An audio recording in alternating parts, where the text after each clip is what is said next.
श्रीनगर की हजरत बल दरगाह मुसलमानों के लिए सबसे पवित्र जगहों में से एक, जहां पैगंबर मोहम्मद सल्लल्लाहु अलैहि वसल्लम से जुड़ा मोई मुकद्दस यानी उनकी दाढ़ी का बाल रखा गया है। लेकिन इसी दरगाह में लगे एक पत्थर ने बड़ा बवाल खड़ा कर दिया। क्या मस्जिद और दरगाहों पर राष्ट्रीय प्रतीक लगाना सही है? क्या ये इस्लाम के खिलाफ है? और कानून क्या कहता है? चलिए पूरी कहानी आपको समझाते हैं। तो विवाद शुरू हुआ कैसे? जम्मू कश्मीर के श्रीनगर में हजरत बल दरगाह में हाल ही में पुनर्निर्माण का काम शुरू हुआ। इस दौरान वक्फ बोर्ड ने एक फाउंडेशन स्टोन लगाया जिसमें चेयरपर्सन और बीजेपी नेता दरक्षा अंतराबी समेत बोर्ड के बाकी सदस्यों के नाम थे। लेकिन विवाद की असली वजह बनी उस पत्थर पर उकेरा गया राष्ट्रीय प्रतीक अशोक स्तंभ। स्थानीय लोगों ने इसे इस्लामी सिद्धांतों के खिलाफ बताया क्योंकि इस्लाम में तस्वीर लगाना गलत माना जाता है। लोगों का कहना है कि इस्लाम में किसी भी मस्जिद या पवित्र स्थल पर मूर्तियां या प्रतीकों को अंकित करना धार्मिक भावनाओं का अपमान है। ईद मिलादुन नबी के दिन गुस्साए लोगों ने इस चिन्ह को तोड़ दिया था। वीडियो वायरल हुआ और श्रीनगर में हंगामा मच गया। पुलिस ने कई लोगों को हिरासत में भी लिया। अब जरा हजरत बल दरगाह का महत्व समझते हैं। तो ये जगह मुसलमानों के लिए बेहद खास है क्योंकि यहाँ रखा गया है पैगंबर मोहम्मद सल्लल्लाहु अलैहि वसल्लम का मोई मुकद्दस यानी उनकी दाढ़ी का बाल। इसे असारे शरीफ, दरगाह शरीफ और मदीनात उस सनी के नाम से भी जाना जाता है। दरगाह का निर्माण 1968 में शेख मोहम्मद अब्दुल्ला की देखरेख में शुरू हुआ था और 1979 में पूरा हुआ था। मोई मुकद्दस को 1699 में कश्मीर लाया गया था। पहले इसे नक्शबाद साहिब में रखा गया, बाद में हजरत बल दरगाह में स्थानांतरित कर दिया गया। हर साल शब्बे मिराज और मिलादुन नबी पर हजारों लोग यहाँ आते हैं। अब वक्फ बोर्ड के चेयरपर्सन और बीजेपी नेता दरक्षा अंतराबी की प्रतिक्रिया पूरे मामले पर क्या रही? तो पत्थर तोड़ने पर दरक्षा अंतराबी ने इसे शर्मनाक हमला करार दिया। उन्होंने कहा कि ये काम एक राजनीतिक पार्टी के गुंडों ने किया है। उनका इशारा साफ था, नेशनल कॉन्फ्रेंस की ओर। अंतराबी ने आरोप लगाया कि प्रशासनिक अधिकारी पर भी हमला हुआ है और वो मरते मरते बचे हैं। अंतराबी ने बड़ी बात ये कह दी है कि नेशनल एम्बलम को तोड़ना अपराध है। जो लोग जिम्मेदार हैं उनकी पहचान कर उन्हें दरगाह में उम्र भर के लिए बैन कर दिया जाएगा और पब्लिक सेफ्टी एक्ट के तहत कार्रवाई होगी। वहीं पूरे मामले पर नेशनल कॉन्फ्रेंस ने पलटवार कर दिया।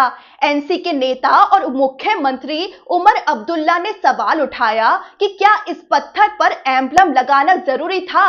वो बोले कि मैंने कभी किसी धार्मिक स्थल पर एम्बलम का इस्तेमाल होते नहीं देखा है। वो बोले कि मंदिर, मस्जिद, गुरुद्वारा ये इबादत की जगहें हैं, सरकारी दफ्तर नहीं। उमर अब्दुल्ला ने माफी की मांग भी कर डाली है। एनसी ने सोशल मीडिया पर बयान भी जारी कर दिया है। उसने कहा है कि वक्फ बोर्ड का ये कदम इस्लाम के मूल सिद्धांतों के खिलाफ है। इस्लाम में तौहीद का सिद्धांत कहता है कि किसी जीवित प्राणी या प्रतीक की तस्वीर का इस्तेमाल मना है। आगे कहा गया कि वक्फ कोई निजी संपत्ति नहीं है बल्कि मुसलमानों का ट्रस्ट है। इसका संचालन आस्था और परंपरा के अनुसार होना चाहिए। एनसी ने वक्फ बोर्ड के चेयरपर्सन और बीजेपी नेता दरक्षा अंतराबी पर तंज भी किया है। उसने कहा कि जो लोग चुनाव से नहीं आए, जनता का समर्थन नहीं है, वो इस पवित्र स्थल पर ऊंचे पदों पर बैठे हैं। ये जिम्मेदारी और विनम्रता का मजाक है। साथ ही एनसी ने यह भी कहा है कि धार्मिक भावनाओं को ठेस पहुंचाने के बाद गिरफ्तारी की धमकियां देना बेहद चिंताजनक है। इसी बीच पीडीपी और बाकी दलों की भी प्रतिक्रिया आई है।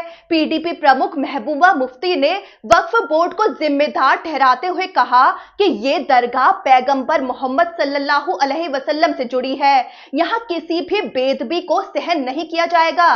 वो बोली कि लोग एम्बलम के खिलाफ नहीं है बल्कि इसलिए नाराज हैं क्योंकि इस्लाम में मूर्ति पूजा मना है। महबूबा बोली कि ये मामला 295A यानी ईशा निंदा के तहत दर्ज होना चाहिए। अब कानूनी पहलू आपको समझाते हैं कि कानून क्या कहता है। तो the state emblem of India prohibition of improper use act 2005 के मुताबिक अशोक स्तंभ का इस्तेमाल केवल केंद्र और राज्य सरकार और उनकी अधिकृत संस्थाएं कर सकती हैं। अगर इसका उपयोग धर्म, निजी संगठन या व्यक्ति करते हैं तो ये कानूनी अपराध है। सजा 2 साल तक जेल और 5,000 रुपए तक का जुर्माना है। बार बार अपराध करने पर सजा और बढ़ सकती है।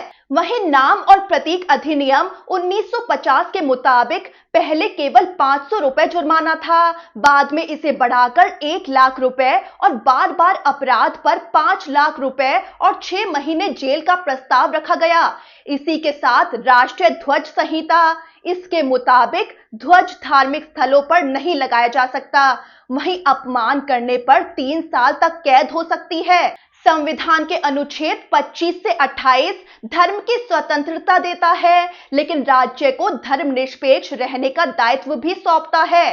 राष्ट्रीय प्रतीक किसी धर्म विशेष से नहीं जुड़ना चाहिए। तो हजरत बल दरगाह पैगंबर मोहम्मद सल्लल्लाहु अलैहि वसल्लम का मोई मुकद्दस मुसलमानों की आस्था और श्रद्धा का बड़ा केंद्र है, लेकिन वहीं लगे अशोक चिन्ह ने विवाद भड़का दिया।